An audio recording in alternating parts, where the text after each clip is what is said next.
की या भारताच्या इतिहासामध्ये छत्रपती शिवाजी महाराजांनी या देशातल्या प्रत्येक माणसाच्या हातामध्ये तलवार दिली. मग तो कुठल्याही जातीचा असो, कुठल्याही धर्माचा असो, म्हणजे या देशामध्ये धर्मशास्त्र सांगतं की अमुक अमुक लोकांनी अमुक अमुक काम करावं, त्याला छेद शिवाजीराजांनी दिला. आणि म्हणून कॉम्रेड शरद पाटील असं म्हणतात की शिवाजीराजांनी काय केलं? शिवाजीराजांनी स्वकर्तृत्वाने राष्ट्र घडवलं. गोरगरीब बहुजन समाजाला व्यवस्थेमध्ये समाविष्ट करून घेतलं. स्त्रीदास्य, जातीप्रथा, ब्राह्मणवादाला जबरदस्त तडाखे दिले आणि अंधश्रद्धा झुगारली. अंधश्रद्धा झुगारली शिवाजीराजांनी. तलवारी दिल्या, अस्पृश्यांच्या हाती तलवार दिली आणि सांगितलं जा ही तलवार घ्या, हे स्वराज्य तुमचं उभं करा. मर्दुमकी गाजवण्याचा अधिकार दिला. आणि म्हणून आपण बघतो की शिवाजीराजांच्या बालेकिल्ल्यामध्ये पहिल्यांदा एखाद्या राजाच्या बालेकिल्ल्यामध्ये अस्पृश्यांना प्रवेश आहे. शिवाजीराजांकडे हेर खातो कोणाकडे आहे? मेहतर रामोश्यांकडे आहे. शिवाजीराजांच्या सिंहासनावरची चादर कोण बदलवत आहे? मेहतर समाज बदलवत आहे. शिवाजीराजांकडे आगरी आहे, कोळी आहे, भांडारी आहे, कातकरी, ती कोण आहेत? हे सगळे कोकणातल्या ह्या सगळ्या आदिवासी जाती आहेत. भांडारी, कातकरी वगैरे. ह्या समाजाला शिवाजी महाराजांनी आपलंसं केलं, छातीशी लावलं, मान सन्मान दिला. जाती बघून मान सन्मान नाही दिला की नाही नाही तू क्षत्रिय आहेस, तू मराठा आहेस, तू राजपूत आहेस, म्हणूनच तुझ्याकडे मी तलवार देणार. नाही नाही नाही नाही, तलवारी घ्या आणि मर्दुमकी गाजवा. मी तुम्हाला सन्मान देईन, मी तुम्हाला वतन देईन, मी तुम्हाला मानाचा पदावर बसवेल. आणि असं म्हणून म्हणतात की शिवाजीराजांनी अस्पृश्यांना सुद्धा पाठीच्या त्या काळात दिलेल्या आहेत. तथाकथित अस्पृश्य आपण त्याला म्हणूया शब्दप्रयोग.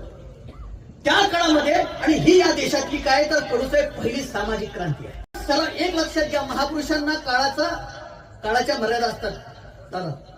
आणि शिवाजीराजे काय आहेत? सरंजामकालीन राजे आहेत, मध्ययुगातले राजे आहेत. आता मध्ययुगामध्ये महिलांची अवस्था कशी आहे? या देशामध्ये काय म्हणतो मी, या देशामध्ये महिलांची जेवढी विडंबना झाली, जेवढा उपमर्द झाला, महिलांचा जेवढा आत्मसन्मान ठेचल्या गेला, चिरडला गेला, तेवढा जगात कुठेही झाला नसेल. गेली 2000 वर्ष या देशामध्ये फक्त आणि फक्त धर्मशास्त्राच्या नावावर, जाती व्यवस्थेच्या नावावर, धर्म व्यवस्थेच्या नावावर या देशातल्या महिलांचा आत्मसन्मान चिरडला गेला. म्हणजे एखाद्या पंचकृषीमध्ये एखाद्या बादशाची, राजाची, सुलतानाची रावटी पडायची. आता ती कशी पडायची? 1 लाखाचं सैन्य. किती? 1 लाख. घोडे किती त्याच्यात? 10,000. हत्ती किती? 5,000. उंट किती? 30,000. बैल किती? 50,000. आता लाखभर माणसं, लाखभर जनावर. हे काय करायचे? त्या गावात घुसायचे, त्या गावात त्या घरात घुसायचे आणि त्या घरातले पहिले 2 लोक उचलायचे. एक तरुणबाण मुलगा आणि तरुण मुलगी. आणि मग मुलींना काय करायचं? सुंदर मुलींना बादशाच्या किंवा राजाच्या दरबारात उभं करायचं आणि त्यातल्या बादशाह असा निवडायचा राजा. ये होणार, ये होणार, ये होणार. आणि 1,500 2,000 हजार महिलांचे जनानखाने आहेत, अंतपुराण आहेत. 1,500 2,000 हजार बायका आहेत. आणि मग त्या राजाने, बादशाने काय करायचं? काही दिवस आपल्याकडे ठेवायचा, मग आवडत्या सैनिकांना वाटून द्यायचं. हा तू 2-4 घेऊन जा, तू 2-3 घेऊन जा, जास्त आवडीचं असेल तू 10-12 घेऊन जा.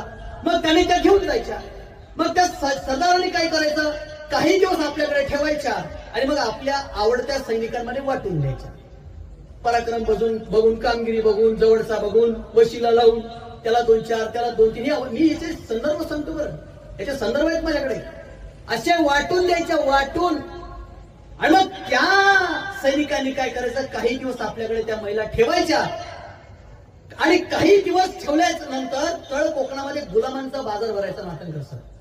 आणि त्या बाजारामध्ये त्या महिलांना तिकडे उभं करायचं. आणि जशी गायची बोली लागतात ना, गायची तुम्ही बघितलं असेल, गाय बैल कशी विकल्या जातात, बकऱ्या बिकऱ्या कशा विकल्या जातात, त्या बकऱ्यासारख्या महिला विकल्या जायच्या ह्या देशामध्ये, याच महाराष्ट्रामध्ये.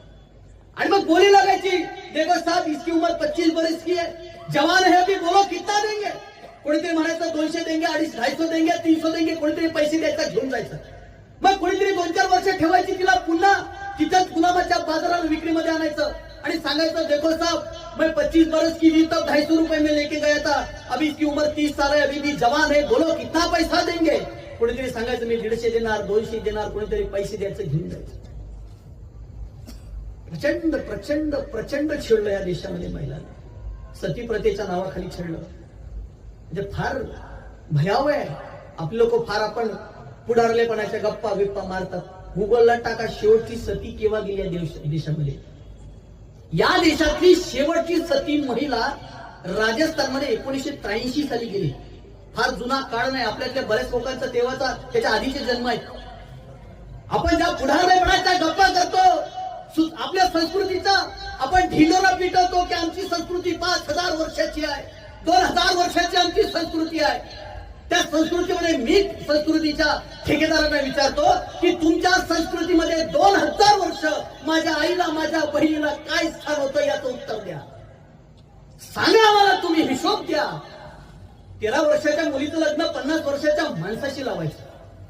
हे अलीकडच्या गोष्टी सांगतो मी तुम्हाला, अलीकडच्या. हे 100 वर्षातले सांगतोय. 13 वर्षाची मुलगी, 15 वर्षाची मुलगी, 50 वर्षाचा माणूस लग्न लावायचं. आणि मग ती बिचारी 25-30 वर्षाची झाली की हा म्हातारा व्हायचा, कुठल्या तरी आजाराने मरायचा, आणि मग तिला सती जाण्यासाठी बाध्य केलं जायचं. आता खुशीने गेली तर ठीक आहे. मी बऱ्याच लोकांना विचारलं की आपल्याकडे मैताला हे बँड बिंड का वाजवतात? बँड वाजतात की आपल्या वर्जेतही वाजतात, वाजवतात की कशासाठी? रस्ता मोकळा करायसाठी. आम्ही येऊन राहिलो, चला बाजूला बाजूला, असं काय आहे का? हा प्रश्न पडला का तुम्हाला कधी? थोडेसे की मयत मध्ये बँड का वाजवतात? बँड. ओम जय जगदीश हरे, लोक माग माग, बरोबर ना? मी खूप लोकांना विचारलं हे आलो कुठून? मग मला काही अभ्यासकांनी असं सांगितलं की त्या काळामध्ये महिलांना सती पाठवायची. मग सती पाठवताना अरे आपल्याला चटका लागला ना तर आपला जीव निघतो, चटका लागला तरी. मग एखादा जीव जिवंत जाणायचे, जिवंत. आता कोण प्रेमाने मरायला तयार व्हायचंय? मग प्रेमाला गेली तर बरं, नाहीतर तिचे हातपाय बांधायचे, तिला तिच्या नवऱ्याच्या चितीवर जिवंत टाकायचे. तिच्या विवरणाने तिच्या भावाला किंवा बापाला पाजर फुटू नये म्हणून हे लोकांनी तिथे ढोलताशे बडवायला सुरुवात केली. आणि ढोलताशांचं मग पर्यावसन नंतरच्या काळामध्ये बँड मध्ये झालं. आता सती झाल्या बंद आणि बँड वाजवणं चालूच आहे. चालू आहे की नाही? आपल्याकडे प्रतापगड लई खतरनाक आहे.